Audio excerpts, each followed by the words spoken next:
कई बार लोग कहते हैं धीरूभाई अंबानी के बारे में इतना कुछ लिखा पढ़ा जा चुका है, उनका जीवन तो एक खुली किताब है, हर साल वही किताब पढ़ने से दोहराने से क्या फायदा है।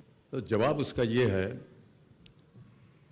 कि गीता को हम बार बार क्यों पढ़ते हैं, क्योंकि हर बार जब हम गीता को पढ़ते हैं तो उसमें हमें एक नई सीख, नई सोच, एक नया उपदेश मिलता है। धीरूभाई का जीवन गीता उपदेश से कम नहीं था। कैसे एक छोटे से इंसान जिनके पास ना ज्यादा पैसे थे और ना ही कोई लेगेसी इंडियन इंडस्ट्री का सबसे बड़ा नाम बन जाता है। He took up a 500 square feet space on rent at the wholesale market district at Masjid Bandar and set up his first office in India, Reliance Commercial Corporation. And with Chamak Yarn, he struck gold.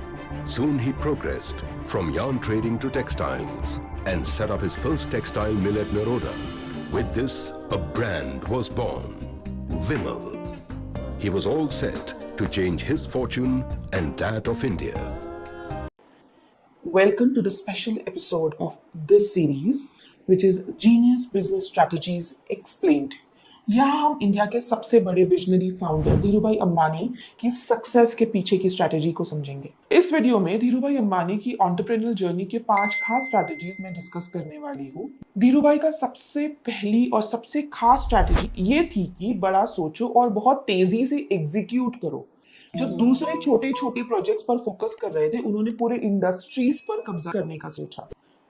इन 1966 उन्होंने सिर्फ 15,000 से Reliance textiles की शुरुआत की। उनका target सिर्फ कपड़े बनाना नहीं था, उनका टारगेट था पूरे इंडिया के मिडिल क्लास तक पहुंचना।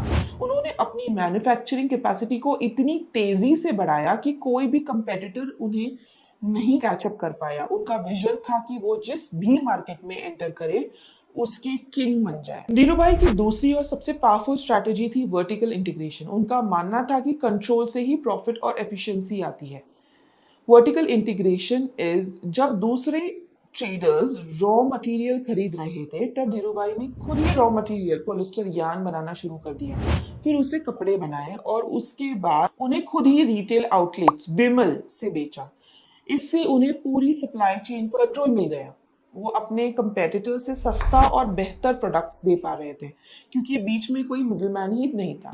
जब दूसरे बड़े इंडस्ट्रियलिस्ट बैंक लोन्स और फैमिली फंड्स पर डिपेंड कर रहे थे, धीरूभाई ने एग्जीक्यूट की स्ट्रैटेजी नंबर 3, आम आदमी को अपना पार्टनर बनाओ। कैपिटल मार्केट जीनियस, करोड़ से नहीं, कॉमन मैन के पैसों से कंपनी बड़ी करो। उनका विजन था कि वो सिर्फ एक फाउंडर नहीं बल्कि 1 लाख फाउंडर्स के साथ काम करे। उन्हें स्टॉक मार्केट को डेमोक्रेटाइज किया और स्मॉल टाइम इन्वेस्टर्स को रिलायंस के शेयर्स बेचे। उन्होंने इक्विटी कल्ट भी शुरू किया, जिससे एक ऐसी आर्मी बनी जो उनकी कंपनी में इन्वेस्ट करती थी।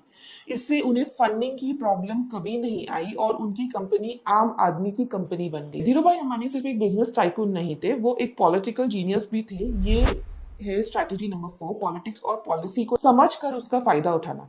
70s और 80s में इंडिया में लाइसेंस राज था, गवर्नमेंट से परमिशन के बिना कोई बड़ा काम नहीं कर सकता था।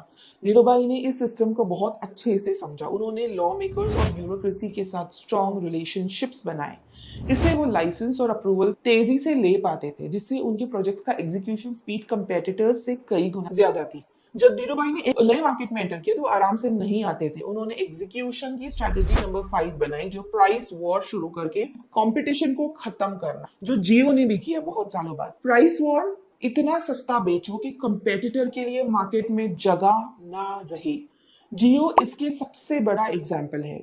उन्होंने फ्री डेटा और फ्री कॉल्स देकर पूरे टेलीकम्युनिकेशन इंडस्ट्री को चेंज कर दिया। इस स्ट्रैटेजी का मकसद शॉर्ट टर्म लॉस उठाकर भी मार्केट को डोमिनेट करना था। उन्हें पता था कि अगर वो एक बार मार्केट लीडर बन गए तो बाद में प्राइसेस बढ़ाकर उस लॉस को रिकवर कर सकते हैं। धीरूभाई अंबानी ने तो शुरुआत यार्न ट्रेडिंग से की थी, लेकिन आज देखिए वो एनर्जी से लेकर रिटेल तक हर चीज को खुद कंट्रोल करते हैं। रिलायंस का वर्टिकल इंटीग्रेशन हर कदम पे कंट्रोल है। Started from yarns and textile, पहले से ट्रेडर्स थे, फिर उन्होंने खुद ही यार्न और पॉलिस्टर बनाना शुरू किया। पेट्रोलियम से सारा केमिकल रॉ मटेरियल खुद बनाया, पूरी टेलीकॉम इंडस्ट्री को रीडिफाइन किया और सबसे बड़ा नेटवर्क बनाया। रिटेल में रिलायंस फ्रेश ट्रेंड्स और दूसरे फॉर्मेट से सीधे कस्टमर तक पहुंचे। क्यों ये इतना पावरफुल है? इससे हाई मार्जिन है। जब आप पूरी वैल्यू चेन कंट्रोल करते हो तो हर स्टेज पर खर्च कम होता है और प्रॉफिट्स बढ़ जाते हैं। बेटर कंट्रोल, क्वालिटी, सप्लाई और प्राइस पर पूरा कंट्रोल मिलता है, जिससे कंपेटिटर से आगे रहना आसान हो जाता है।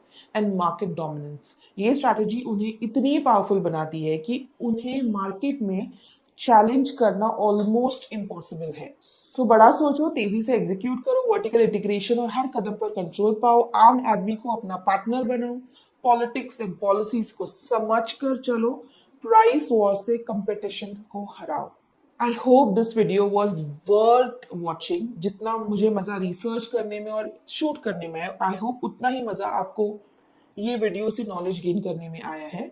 आपका इस चैनल पे जो नेक्स्ट वीडियो आने वाला है उसके बारे में definitely I am going to post a story on Instagram, so check my Instagram handle and get ready to learn a lot from this business series. Until then, take care. Signing off for today, Karishma.